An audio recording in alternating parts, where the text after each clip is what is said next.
Dia 25 de julho. São Tiago, o maior, apóstolo. Ano de 44. O apóstolo Tiago, chamado o maior, era natural da Galileia, filho de Zebedeu e Maria Salomé, irmão do apóstolo evangelista São João. Estando um dia com o pai e o irmão a consertar redes, passou Jesus e disse: "Segui-me." João e Tiago obedeceram imediatamente.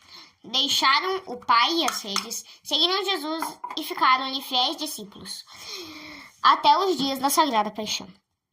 Santa Epifânia afirma que Tiago viveu sempre em perfeita castidade. Incontestável que Tiago foi um dos apóstolos mais íntimos de Jesus Cristo.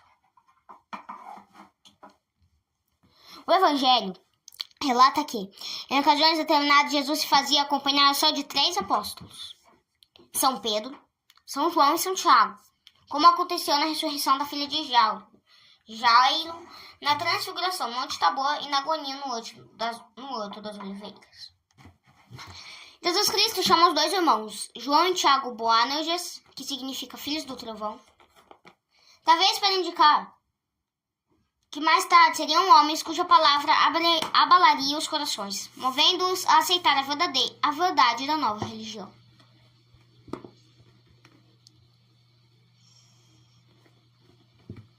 São Lucas narra um fato que caracteriza bem a índole dos 2 irmãos, como também sua dedicação ao Divino Mestre. Quando chegaram a uma cidade na terra dos samaritanos, estes não os quiseram deixar entrar. João e Tiago viram nisto uma injúria feita ao Mestre e exprimiram a indignação nessas palavras: "Queres, Senhor, que mandemos cair fogo do céu sobre esta cidade para consumi-la?" Jesus repreendeu-os por causa da irreflexão e disse: "Não sabeis de que espírito sois? Não veio o Filho do Homem perder, mas salvar as almas." No Evangelho de São Mateus, lemos que, um dia, a mãe destes 2 apóstolos veio pedir a Jesus que os colocasse no seu reino, uma à direita e outra à esquerda. Evidentemente, o pedido da mãe interpretava o desejo íntimo dos 2 apóstolos. Jesus repreendeu-os ainda e disse: "Não sabeis o que pedis. Podeis beber o cálice que hei de beber?" Eles responderam resolutamente: "Podemos." De fato, beberam o cálice do Divino Mestre, como prova a história de sua vida e morte. Depois da ascensão de Jesus Cristo, Tiago pregou o Evangelho em Jerusalém e em todo o país dos judeus. Mais tarde foi à Espanha. Quanto tempo lá ficou e quantos se converteram à religião de Jesus Cristo, não o sabemos. Passados anos, voltou a Jerusalém e trabalhou na conversão dos judeus. Muitos abraçaram o cristianismo. Outros, porém, declararam-se-lhe inimigos e tramaram contra a vida do apóstolo. Herodes Agripa, criatura do imperador Calígula e rei da Palestina, embora não fosse judeu, mostrou-se a favor do judaísmo e incitou uma perseguição atroz contra os fiéis da Igreja de Cristo. São Tiago foi a primeira vítima da sua astúcia. Quando, em 43 de Cesareia, foi a Jerusalém para celebrar a Páscoa, Herodes ordenou que o prendessem e que fosse decapitado. Eusébio diz que o próprio acusador de Tiago ficou tão comovido pela firmeza e intrepidez do apóstolo que se declarou cristão e sofreu um martírio com o mesmo. Chegado ao lugar do suplício, prostrou-se aos pés de Tiago e pediu perdão da traição que lhe tinha feito. O apóstolo fê-lo levantar e abraçou-o e disse-lhe: "A paz esteja contigo." Ambos foram decapitados no ano 44, no mesmo dia que Jesus Cristo morreu no Gólgota. O corpo de Tiago achou descanso em Jerusalém. Pouco depois, porém, foi pelos discípulos levado à Espanha, depositado em Ilha Flávia, hoje em El Padrón, na fronteira da Galícia. As relíquias foram encontradas em princípio do século IX, e por ordem do rei Afonso transladadas para Compostela, que é até hoje um santuário celebérrimo, para onde se dirigem milhares de peregrinações da Península Ibérica. Numerosos milagres glorificaram o túmulo do apóstolo, cuja proteção a Espanha tem sido bem visível no decorrer dos séculos. O arcebispo Paia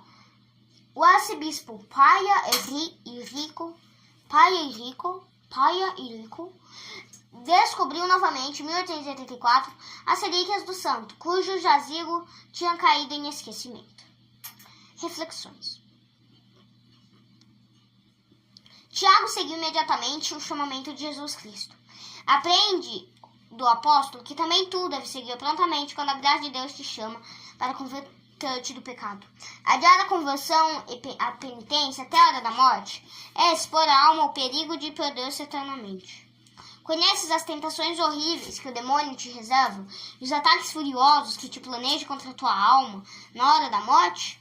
Quem te garante que na hora extrema não te verás assaltado por tentações terríveis contra a fé, contra a misericórdia de Deus, e tua alma não se achará mergulhada em trevas horríveis, como só o pecado, o desespero e orgulhos podem produzir?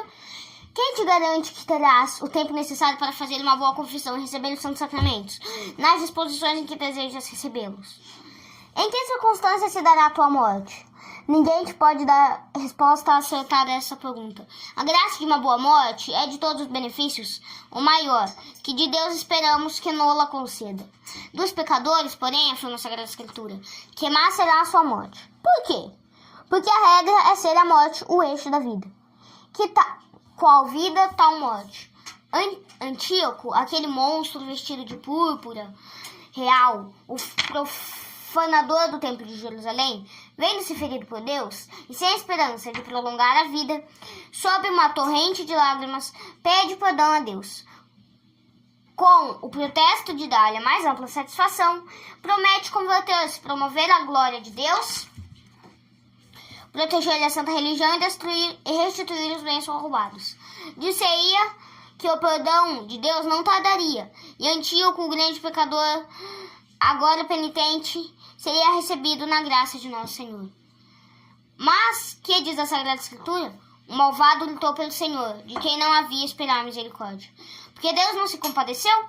Porque a penitência de Antíoco era de aparência somente. Mas o que afligia era a horrível doença do que o pecado, que ofendera a Deus. Antes de tudo, sinceridade também para com Deus.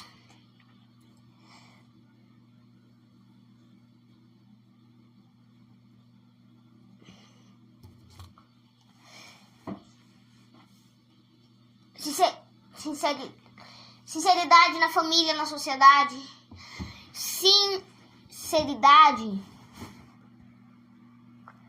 Sinceridade também na religião.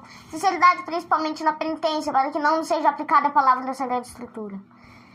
Eu te chamei, mas não quiseste ouvir. Agora rio-me da tua perdição. Salmos, capítulo 49, versículo 21. Um coração sincero, humilhado e contrito, Deus não rejeitará. Infinita é a sua misericórdia, o pecador nenhum deve entregar seu desespero. Jesus perdoou ao bom ladrão, para que te prevaleças de coragem. Para que te prevaleças de coragem. Em pecados